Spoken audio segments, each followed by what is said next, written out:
Good afternoon. I think we'll probably get started. We have a lot to talk about in a limited amount of time. Thank you all for coming and welcome to the 2015 Supreme Court Review sponsored by the UCSF, UC Hastings Consortium on Law, Science, and Health Policy. Since 2012, the consortium has put on this Supreme Court Review and assembled a panel to talk about the decisions that have come down from the court in the term that just finished. This year we're doing things a little bit differently. So we're going to try to review 4 cases today. In the past, we've tended to focus just on one and gone a little bit more in depth. So we have a challenge, and our panelists, I believe, are up to it. The Supreme Court is arguably our nation's most important institution and most powerful institution. But its workings are mysterious, or at least mysterious to those of us who are not trained in the law. Its decisions don't always seem to be evidence-based, or if they are evidence-based, they're based on a kind of evidence that us in the health professions don't immediately grasp. So even when the outcomes seem super clear, as in some ways they are this term, the Affordable Care Act is still the law of the land. Gay marriage is legal and protected. There also may be important subtleties or issues of interpretation that need to be looked at more carefully to fully understand what the court has decided. My name is Dan Doan. I'm one of the co-directors of the consortium, and we have a wonderful panel here of folks who are going to guide us through these decisions and help us understand what the court has just decided. We have about 35 or 40 minutes of comments from the panelists, and then we'll have some time for your questions and answers following that. We do have a microphone, so when we get to the Q&A part, I'll be back to try to moderate. We are recording this session, so want to ask that if you do have a question, if you could be patient and wait for the microphone to come to you, that would be super terrific. So, Jamie King is here. Jamie is professor of law and co-director of the consortium at UC Hastings. She's going to be discussing 3 cases when she makes her comments, including the ruling in the Affordable Care Act. And then John Lewis and Stuart Gaffney are here, and they're here to discuss the gay marriage decision. John is the legal and policy director of Marriage Equality USA, and Stuart is communication director also at Marriage Equality USA. Stuart's also a project director here at the UCSF Center for AIDS Prevention Studies. Stuart and John were married in San Francisco in 2004. They are superstars here at UCSF and have long been at the forefront of advocacy and action related to gay marriage and equality. So take a look at your program to learn more about these folks. I don't want to take up your time now discussing their biographies, and we want to hear from them and not from me. So with that, I'll turn things over to Jamie to get us started. So wow, thank you all for coming. I'm really excited to be here. What a couple of weeks it has been for the Supreme Court.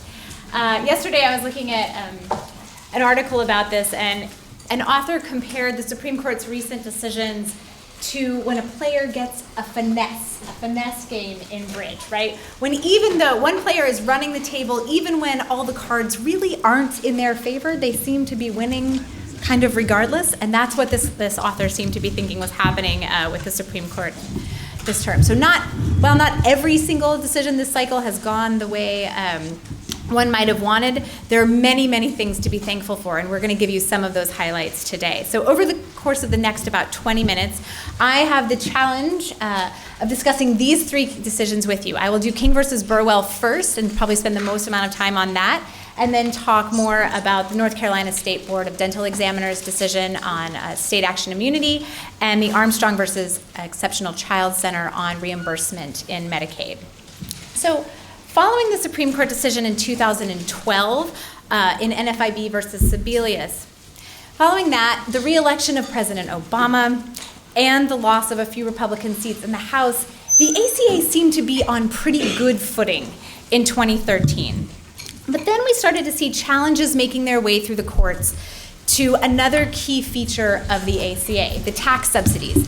And the big question was whether or not these tax subsidies were going to actually be available to individuals who bought their plan on the federal exchange.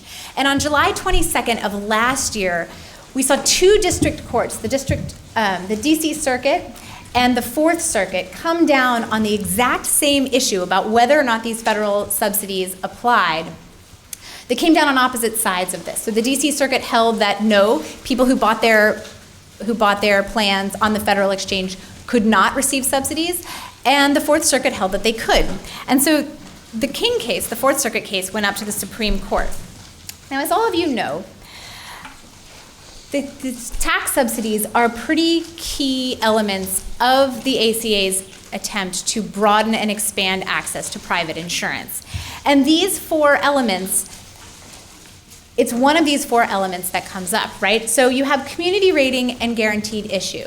Community rating guarantees that everybody pays a pretty similar price, or prices for premiums on the health insurance plans are within a particular spectrum. You can't charge way more for somebody because they have been sick, right? And guaranteed issue says that insurance companies can't decline to offer insurance to somebody. So this greatly broadens access to insurance. But in order to make sure that prices aren't sky high, the ACA also imposed an individual mandate, right, requiring that everybody buy insurance. But in order to do that, you have to make insurance affordable. And so for individuals who made between 100% and 400% of the federal poverty level, the ACA offered tax subsidies to help these individuals buy insurance on the exchange.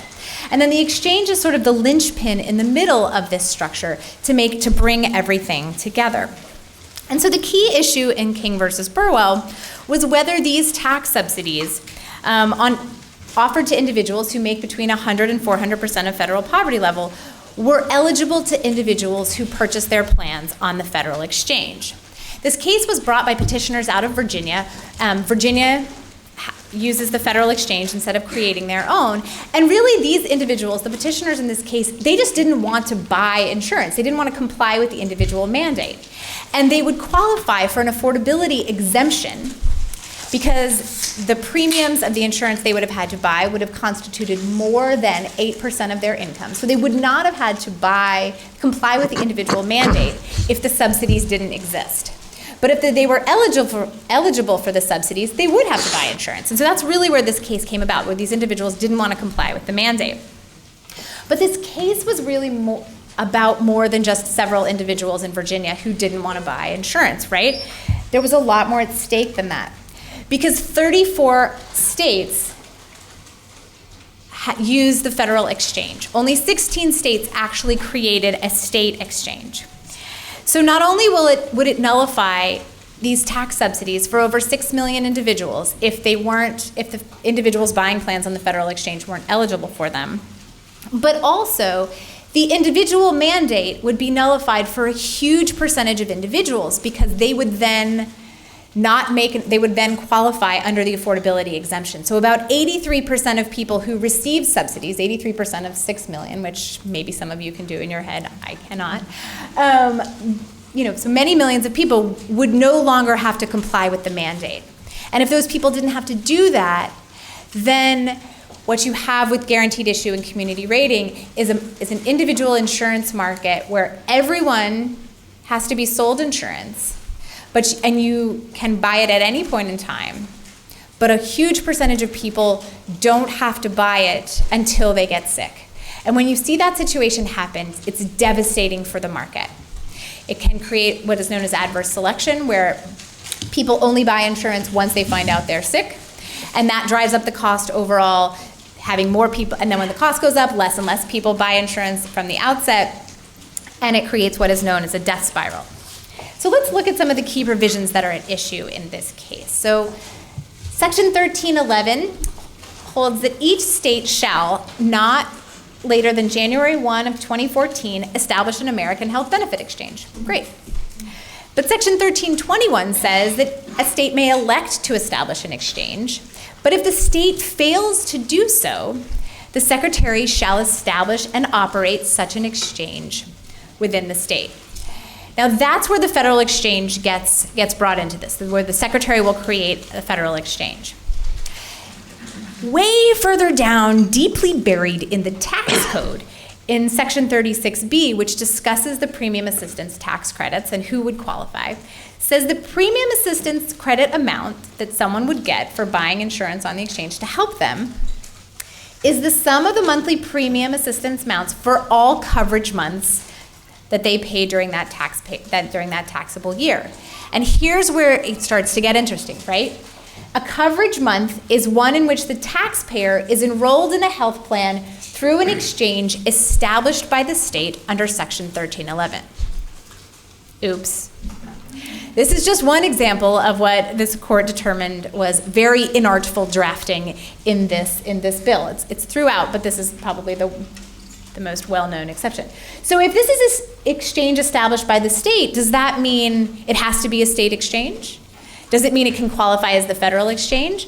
And what does it mean by the fact that it's an exchange established by the state under 1311? If you go up to 1311, it says nothing about a federal exchange there. And this is where the problems started to arise. So the IRS comes in and says, well, given the legislative history of this, what we knew to be the goals of the act, given the entire structure of everything else, we are going to interpret this as meaning anyone who buys a plan on the state or the federal exchange. But the petitioners from Virginia disputed this, and they argued that that's not what this says. If what Congress meant was both exchanges, they could have said either an exchange established by the state under Section 1311 or the Secretary under Section 1321, or they could have just said through an exchange period. That would seem to include the state or the federal exchange. But because they included this added phrase, there is an assumption that you would like to construe that as having some meaning, right? And so that is what this case is about.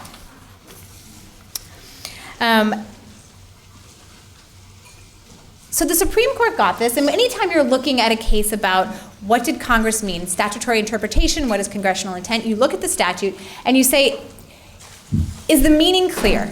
Is the statute clear or is it ambiguous? If it's clear, you just apply it as written. If the statute is ambiguous, then the court has some decision to make. Typically what happens if the statute is ambiguous, as every court that looked at this held this one was, given all the different uses and all the different points all over the act that could have applied this differently, and said, yes, the statute is ambiguous, and under a typical Chevron analysis, you would look to see whether or not an administrative agency has made an interpretation over this. So that would suggest that the IRS interpretation holding that it would apply to both state and federal agencies should control here. Now, why am I bringing up this somewhat legally technical argument? Well, what I want to point out is that that's not what the Supreme Court did, although that's what the Fourth Circuit did, which was follow the IRS interpretation and give deference to it as you would under this flowchart. Justice Roberts, in his opinion, decided that this was a case, not a case for the IRS. That this provision was too important politically and economically to be something that Congress just left for the agency, left for the IRS to fill in the gaps on. This was not something, the overarching functioning of the tax subsidies in this case were too important to the Affordable Care Act to be something that Congress just left up to the IRS. And instead, the court felt that it was important enough that it needed to accurately look at the structure of the overarching bill and make a decision about interpretation. And so what this means is that if the court is actually deciding what Congress meant here, it's making that decision sort of once and for all. It's not a decision that under a different administration, a different IRS head could interpret differently in the future. And that's probably one of the most important things to take away from this decision is that it's no longer going to be something that's left up to the IRS, that the court really took this out of their hands. And so that's one of the big takeaways that I want you to take from this talk is sort of how that shift was done. And so when the majority looked at the overarching structure of the ACA and its attempt to broaden out access, it really felt that these provisions needed to work in tandem, that you couldn't remove the tax subsidies from 34 states and have the act function as it was originally intended. In fact, the majority quoted from Scalia, Thomas, and Alito's dissent in NFIB versus Sebelius, the first ACA case, stating that without the federal subsidies, the exchanges would not operate in the manner Congress intended and may not operate at all, right? Furthermore, the majority held that if Congress would not have such an important provision embedded in a subsection of the tax code, that if this was a function of trying to get states to really buy into creating their own exchange, Congress would have announced it a lot more formally. It would have been something that was very clearly on the table. And so, given that it felt that that was just simply not possible, as you all by now know, the court upheld the IRS's interpretation that these tax subsidies will apply to individuals buying on exchanges, whether they're in the federal or the state exchange. Of course, Scalia and Alito and Thomas dissented. It's a really entertaining dissent that I won't get into too much detail on, but I will recommend to you if you would like a good laugh, or at least to see the explicit use of applesauce. Pure applesauce is an expletive, was one of my favorites. And also the court's interpretive jiggery-pokery, and also SCOTUS care. They argue that the Supreme Court has gone to such great lengths to protect the ACA that it should be called SCOTUS care. All right, so the ACA will live to see another day, and the issue is essentially closed with respect to the federal exchanges. There's no opportunity for the IRS to come back in. I want to point out one other thing, which is that this case beyond health law is a strong sort of thumb on the lever in the court in favor of broader, more holistic, contextual look at statutory interpretation than we've seen, and really moving against the sort of strict constructionist approach that we've seen from Scalia and Alito and Thomas in the past. And so I think that's something that could have much broader legs than just looking at a case about the ACA. So what's next for the ACA? What's coming up for it? I think we will now look at how appropriations are being done, how much is being budgeted for certain provisions of it. I think this will be a big issue in terms of its viability. How it's being implemented. A lot of the ACA was being designed to look at on an iterative approach, to go out there and see what's going to work, how is it working, and then sort of cut the things that aren't working and really put emphasis and money behind the things that are working. So we'll look at implementation. There are about a dozen cases still actively in litigation about the ACA, and I would say that this case is sort of a signal that the court is growing tired of hearing cases about the ACA, and is sort of, I think if the case had gone the other way, it would have been encouragement to those other cases to bring challenges to the ACA, and the fact that it has gone this way may be a sign that everybody's ready to move beyond this. But I think the strongest thing that we need to look about in the court is, with respect to the ACA, is the 2016 election. I think that will be the last big hurdle for the ACA in terms of where it's going to stand in the United States and how long it will be here. But I think it holds. So we'll see how it does in the 2016 election. All right. Now what I'm going to do is do an incredibly fast highlight of these next two cases. So the North Carolina dental examiners versus the FTC. This is a case about the bitter competition over teeth whitening in North Carolina. Non-dentists have been offering teeth whitening services for lower prices in North Carolina, and the dentists were very upset about it. They complained to their state board, and the state board sent out 42 cease and desist letters claiming that these non-dentists were practicing dentistry in the state without a license. They also sent out letters to 11 property owners and shopping mall owners that covered 27 shopping malls in the state of North Carolina, letting them know that people who were renting their property were engaging in illegal activities. The FTC got involved in 2010, alleging that the Board of Dental Examiners in North Carolina was engaging in collusive activity to exclude non-dentists from the teeth whitening market, in violation of Section 1 of the Sherman Act and Section 5 of the Federal Trade Commission Act, and that this was an unlawful restraint of trade. Now, here's where I'm about to get into some really technical legal stuff, but what the North Carolina board claimed was that it was availing itself of a defense called state action immunity, that as a state agency, a state board, it was protected from state and federal antitrust laws. And, okay, because the state has the power to promote other goals other than competition. And so the state could do all kinds of things that regulate its market or constrain its market under powers granted to the states.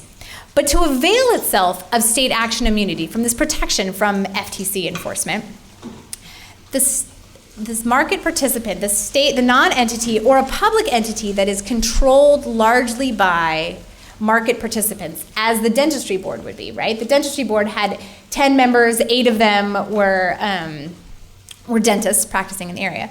So you have to show a couple of things. You have to show that the state has a clearly and expressly stated policy in favor of the regulation, in favor of letting this board regulate, and against competition.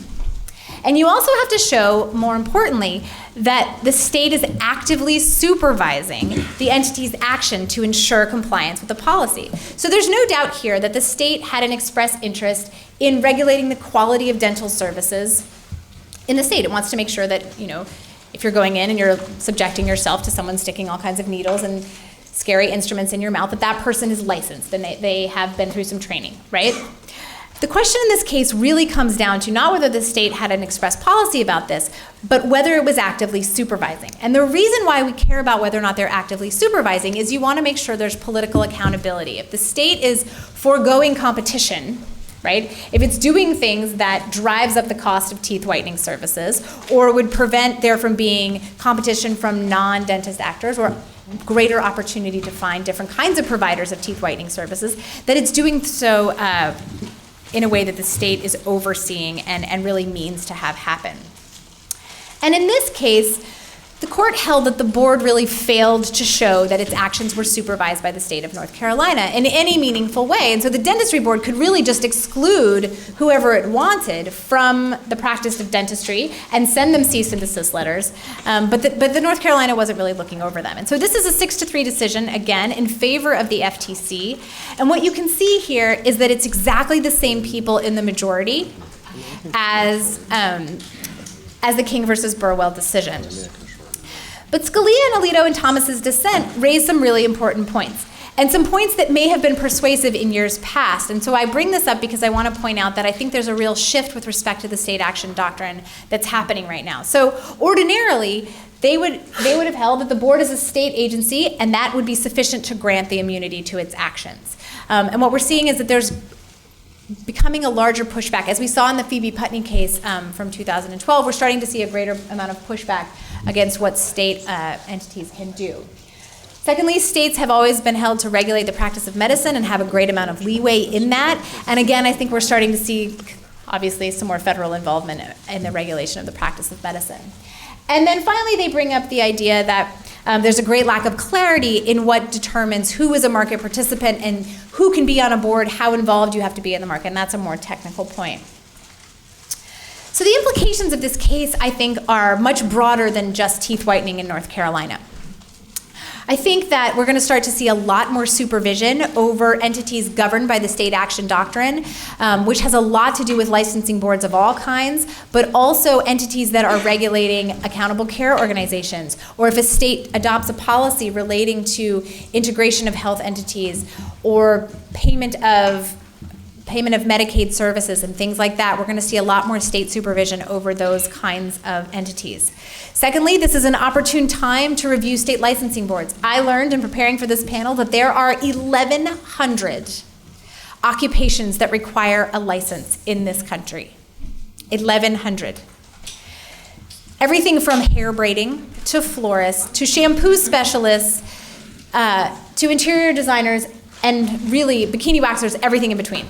And that this may be a time where we start to see states really evaluating whether or not this licensing is a move to restrain competition or it generally serves a higher purpose in relationship to quality. And so we might see a lot more oversight over that, especially as the FTC starts to get involved in this. And as we start to see a move in medicine toward having individuals with a broader range of backgrounds providing medical care, this is something that is likely to come up quite seriously. And finally, I think this raises the question of the future of state action immunity. The FTC has come out pretty strongly against state action immunity when it is used in instances like these. And between this case and Phoebe Putney being victories for the federal government in those cases. I think that we have a lot, that state action immunity is going to be narrowed, much narrower than it has been in the past. And I'm happy to talk about that more in questions if you'd like, and how that might relate to ACOs. Okay, so this is going to be my 2-minute version of Armstrong versus Exceptional Child Center.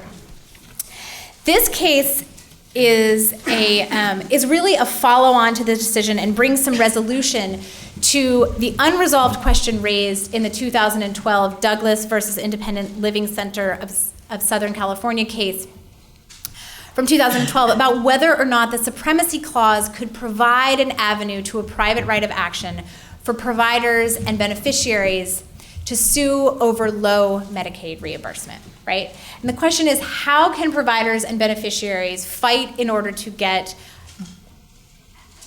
their day in court to be heard about whether or not Medicaid reimbursements are too low?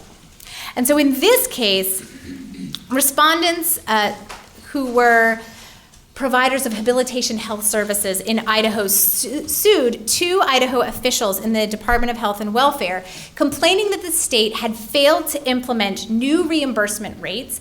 So that the state had required the Medicaid agency to come up with a new metric for Medicaid reimbursement rates. And they basically failed. They implemented it. They got a CMS waiver for those rates, but then they never actually appropriated the funds to do that. And so they're suing, claiming that the current rates, or the earlier rates, were too low, and they violated what is known as the Equal Access Provision, Section 30 of the Medicaid Act, which requires that rates be sufficient to enlist enough providers so that care and services are available under the plan, at least to the extent that such care and services are available to the general population in the geographic area. Now, we all know that there are many places in the country where Medicaid services are not available to the same extent they're available across the board. And the question is whether this provision can provide a private right of action, or whether you can use the Supremacy Clause, which says that when state laws and federal laws conflict, right, that the federal law is the supreme law of the land. So that would suggest that the Federal Medicaid Act should supersede and should preempt any kind of state law that says otherwise. And what the court basically said about this is no. No.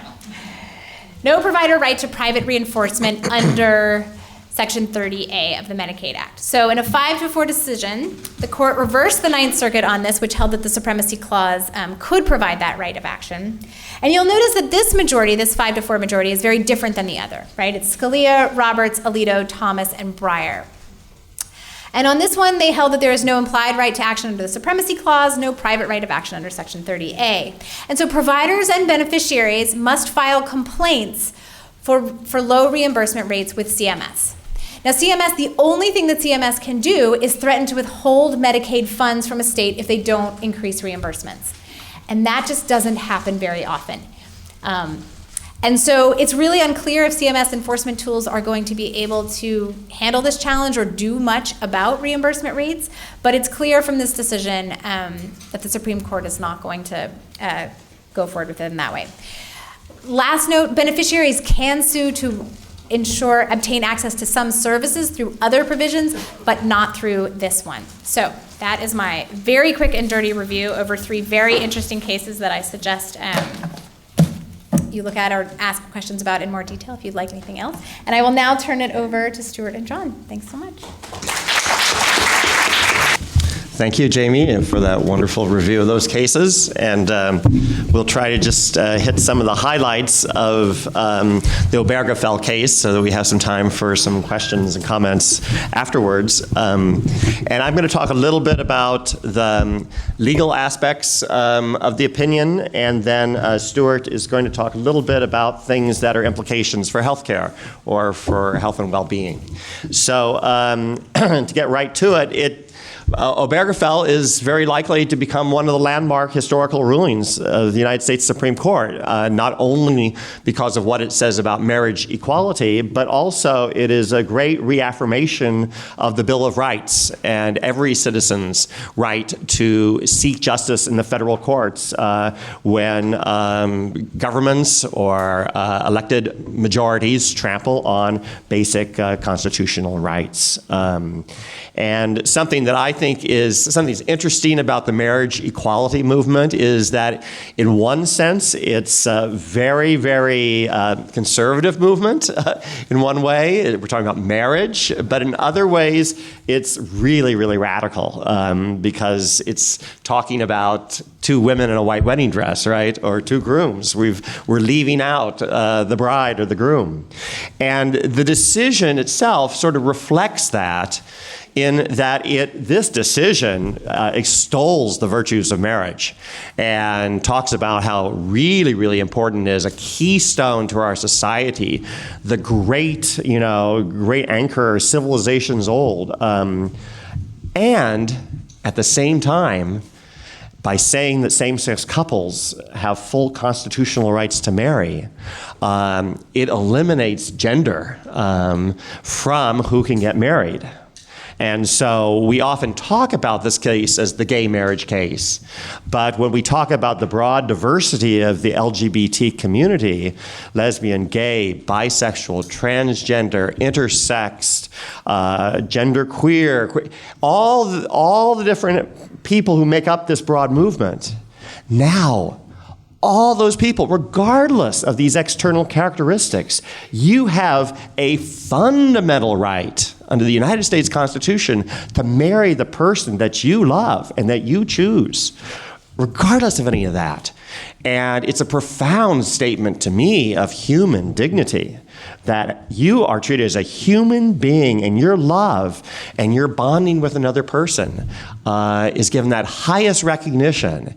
And that's, to me, just a wonderful breakthrough, that we're breaking through all these classifications of people. And our highest court, and you can't quite believe it, has said, yes, you have a fundamental right to marry.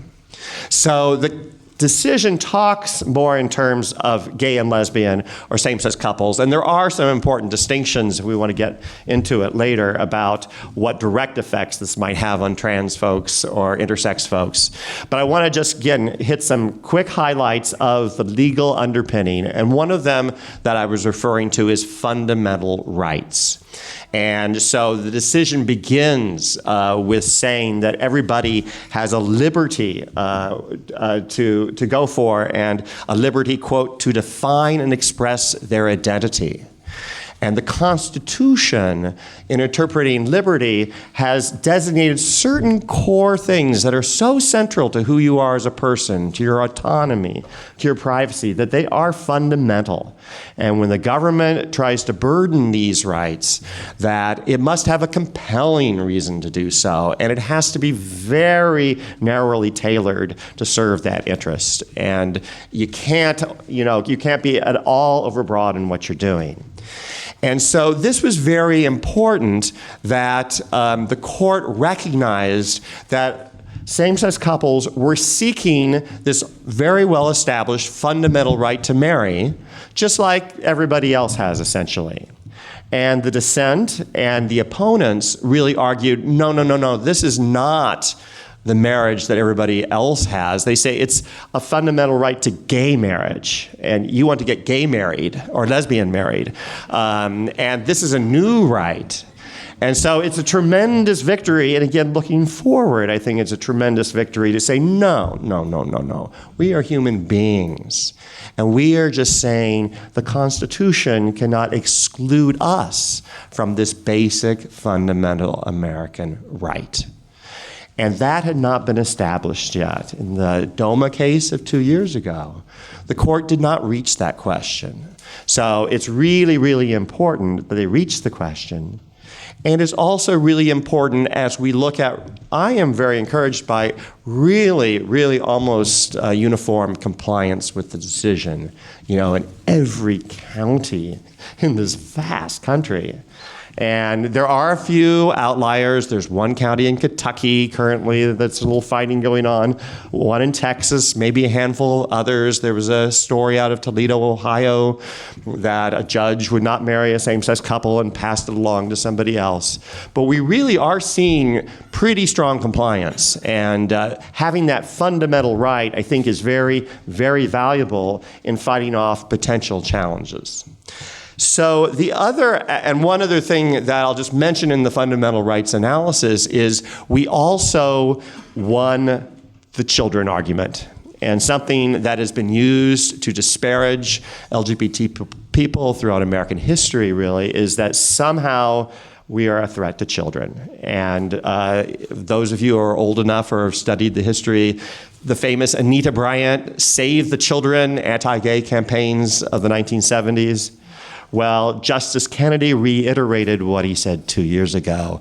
No, the children that really need the protection here are the children of same-sex couples who are having their families demeaned and are humiliated by not having the same respect and recognition for their families. So then the other pillar of the decision is about equality and the Equal Protection Clause of the 14th Amendment. And without getting too hyper-technical here, courts review. Every law can be seen as classifying people based on a trait or a characteristic, slow drivers versus fast drivers, say on a speed limit law. Or you can classify in any way when you think about it. And the way that courts examine cases, when it's a racial classification, the court gives its very highest review, the very strictest scrutiny to a law that divides people based on race. And essentially, those laws virtually always are going to be declared unconstitutional. I'm really casting with broad strokes here. And then laws reflecting gender are almost always reflecting gender classification. They're almost always declared unconstitutional. In the court's words, there has to be, I believe, an exceedingly persuasive justification. And there's a test that's not quite as strict as racial classifications, but is still very difficult to overcome. It can be overcome because the court has recognized some biological differences. And so other laws, predominantly, the court is not going to give such a close look to, just in general, like a speed limit law, because if courts looked at every single law, they would be spending all of their time reviewing legislatures and with thousands and thousands across the country. It's completely unworkable and inappropriate. What is the sort of $64,000 question is the court has not articulated what the standard to review sexual orientation or gender identity cases. And we have won the 4 major landmark gay rights cases in the last 19 years before the court. But in those cases, they seem to be building to establishing an articulable standard that is a heightened standard, but they haven't said so exactly, and they did not say so, as many of us wish they would in this case. But they did establish some very important principles in the language. And I'm just going to give you a couple quotes of that to show how this case really does advance equality, even though they didn't sort of define if it's heightened scrutiny or not. And they talked about gay and lesbian people, not just the same-sex couples, which I think is very valuable. And the central theme of these sorts of quotations, and really the entire opinion, is human dignity. So, but here are just a couple examples. The exclusion of same-sex couples from marriage has the effect of teaching that gays and lesbians are unequal in important respects. It demeans gays and lesbians for the state to lock them out of a central institution of our nation's history, society. And the denying the right to marriage disparages the choices and diminishes the personhood of lesbian and gay people. And it works a grave and continuing harm and serves to disrespect and subordinate gays and lesbians. And not only that, for the first time, the court outlines the history in our country of discrimination against lesbian and gay people. And it talks about the years when people could not even have an identity. They could not express what was in their hearts. They could not express their love for each other. And they talk about this isolation and how so much of same-sex intimacy was a crime. And they also talked about the unfair barring from military service, government employment, immigration, even the right to gather together. So again, this principle of recognizing this historical discrimination against lesbian gay people as a group is very important going forward. And one other note on that I will mention, and Stuart's going to follow up, is the court also seemed to recognize for the first time that sexual orientation is something that is immutable and that it is a healthy and normal thing. And this is very, very important as a legal matter in the technical ways that courts decide whether or not a group should have heightened protection under the law. And so Justice Kennedy, I think, knew exactly what he was doing when he used that word immutable in the decision twice. And so when we couple this strong language about the importance of equality with outlining that history and also showing the respect and dignity of how same-sex couples can love and commit just the same way that opposite-sex couples can, and this immutability, I think we have a very strong case, I think, in future cases that we're all concerned about, too, about employment discrimination by government, housing government, defenses to Hobby Lobby type cases. We have a very strong language to work from in this case, though it didn't quite go all the way that we had hoped for.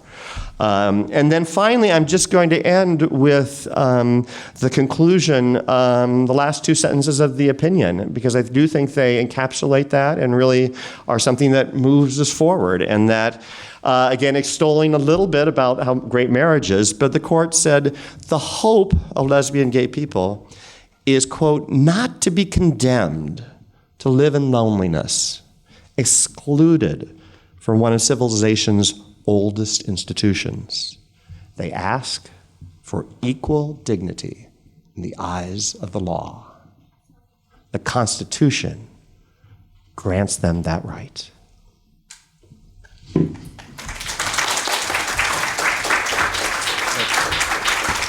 That's really beautiful. I'm in the all-important cleanup position here, which means that my remarks on the health implications of the marriage ruling stand between us and questions. So I'm going to try to be extremely concise, but please ask questions once I make time for them. I wanted to say that, and if you remembered one thing from what I'm about to say, that UCSF held a rally during the Proposition 8 campaign under the banner, "Equality is Good Medicine." And during that rally, of course, we were there as activists and voters, but also we were there to highlight that the research is really on our side. And I think that the win in the Obergefell decision really is a victory for research, and I would just like to highlight a few ways in which good medical and health policy research is integrated into the decision and the implications of it. Specifically, and John mentioned we kind of won the children argument. Well, what does that mean in terms of mental health and health? Well, we often talk about self-esteem, but of course the implications of this ruling for bullying, for suicide prevention, for reducing stigma, and the health implications of that are enormous.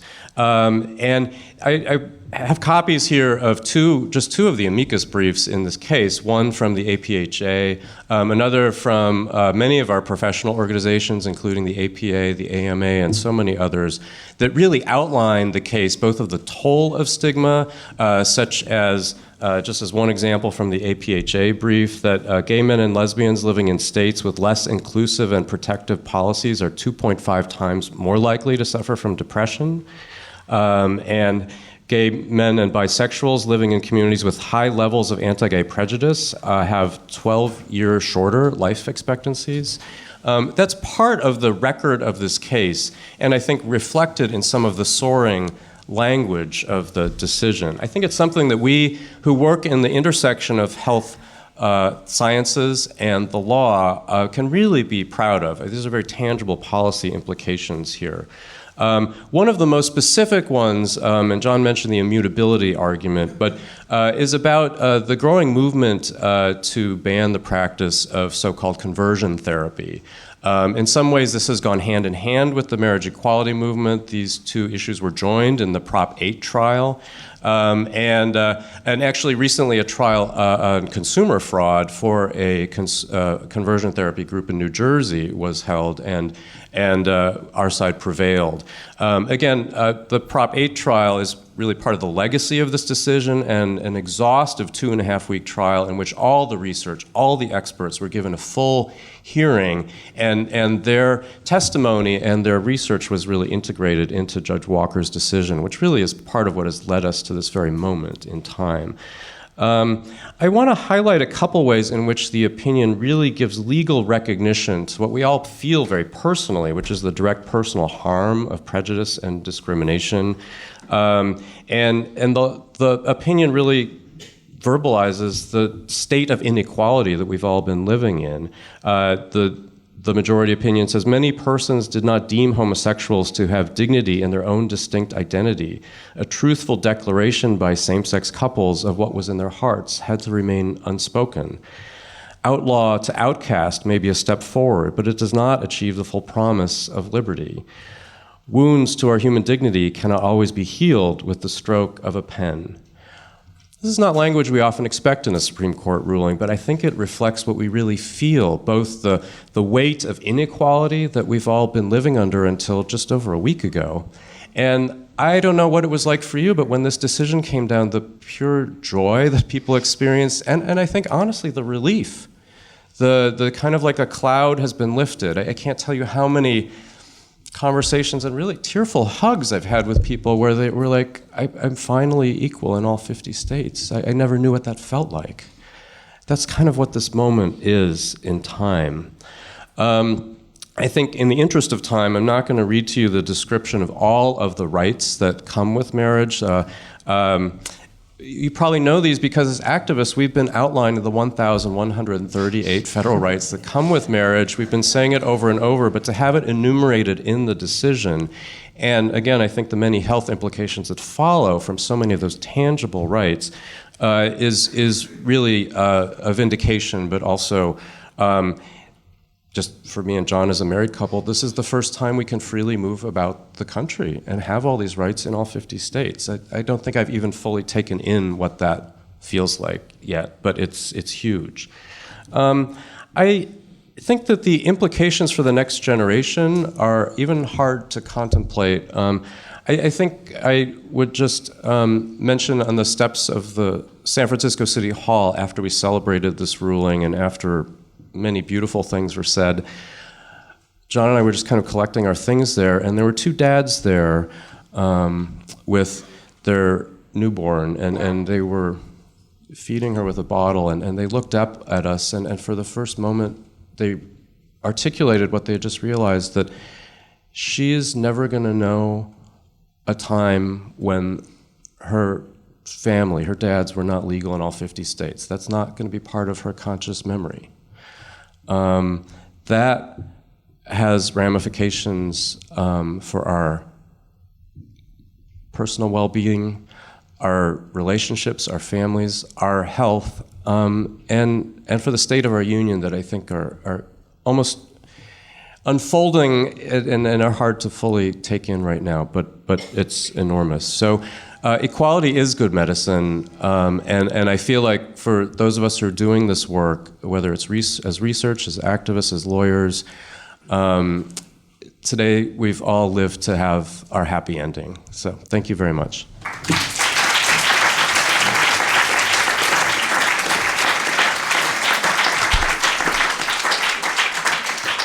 I want to thank the panelists for some terrific comments, inspiring, insightful.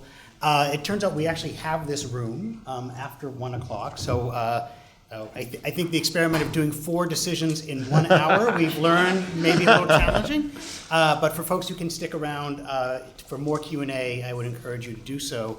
And are there questions now? Ashley has the microphone.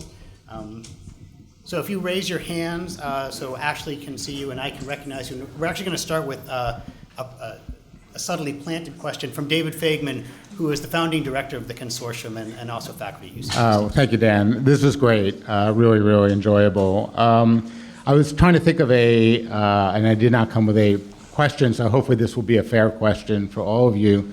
But I was trying to think of a common denominator, in particular between King v. Burwell and Obergefell.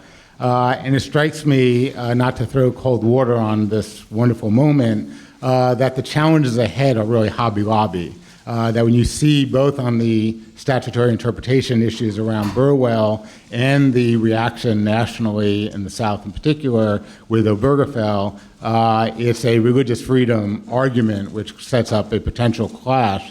And as you pointed out, Justice Kennedy, as his inclination, didn't really identify what level of review the court's going to bring to homosexuality as a class.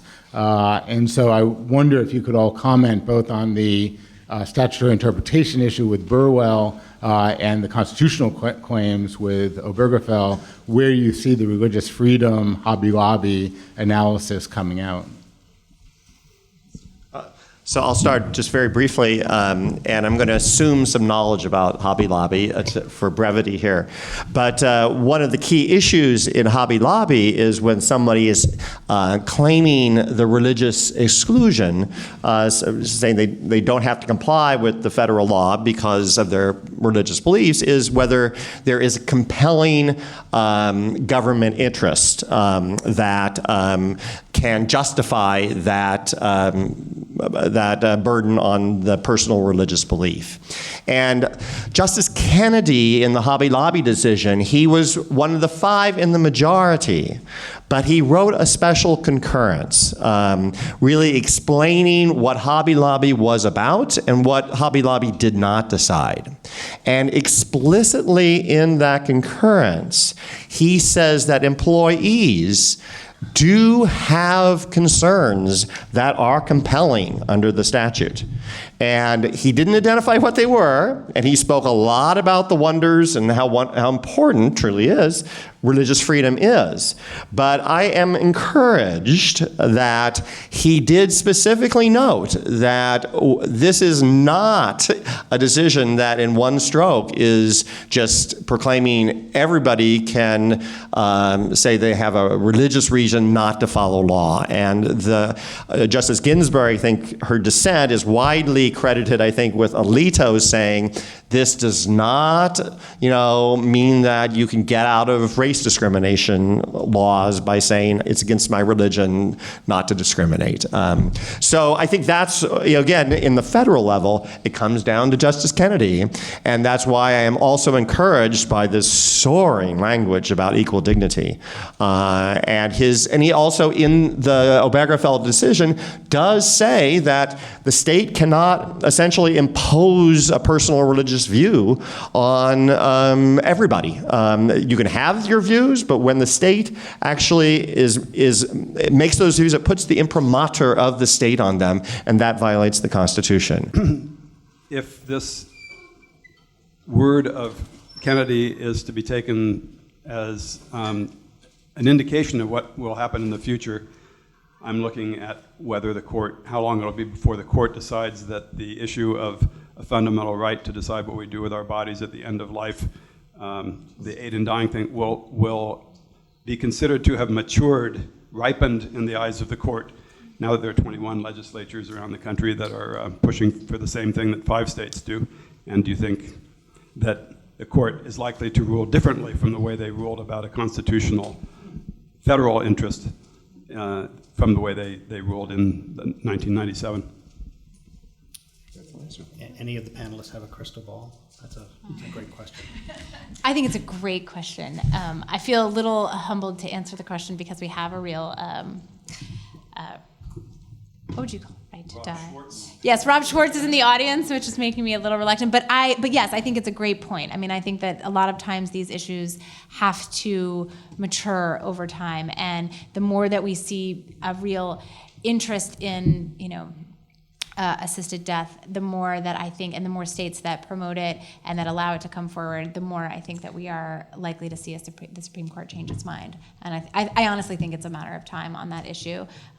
Maybe a little more time, but hopefully not too much. Yeah. And maybe our last question, Ed, do you want to... So on the day that the marriage equality decision came out, I happened to be working at home and saw Obama make an impassioned, beautiful speech. And then later, as I was driving to a meeting, I heard him give the eulogy. And at the end of his talk about the marriage equality decision, in a really articulate, beautiful turn of phrase, he talked about people who gained freedom, turning their hands back to reaching out to people who have yet to gain freedom. So I'm wondering if there's any augur in Justice Kennedy's decision-making that could make that tie with respect to, say, the affirmative action decisions that are coming before the court in the next session. Any tea leaf reading as to how he might make the tie in his own mind between the rights, marriage equality rights, and the rights of minority groups to gain access to equal protection.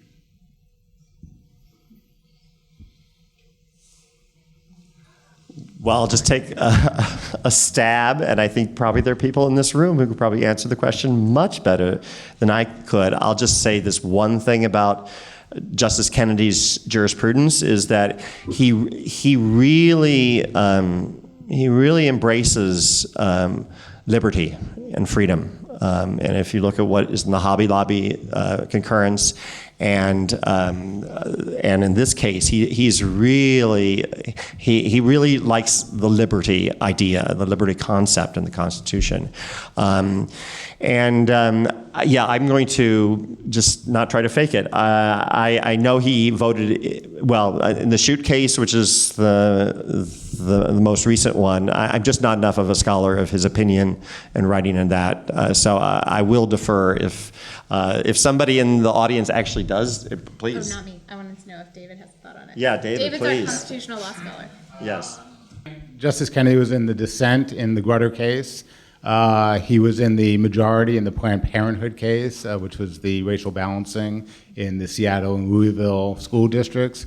Justice Kennedy views this issue as an equality classification problem, and so he would actually see it as consistent. His views in Obergefell, where he says that you can't classify because of the message it's sending, that's exactly the point he made in Planned Parenthood in a concurrence he wrote, that you're sending the wrong message if you classify according to race, even for affirmative action purposes. So Kennedy's position in the affirmative action context is you cannot classify on the basis of race because it sends this very negative message, which is exactly what he said in Obergefell.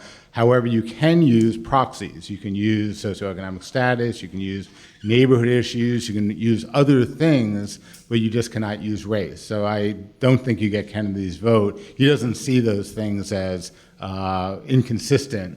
His views on affirmative action, which are not in favor of upholding it as a constitutional right, and he doesn't see that as at all consistent with the same-sex marriage context. Well, I would like to thank Ashley, and Ellen, and Jessica for making sure this happened.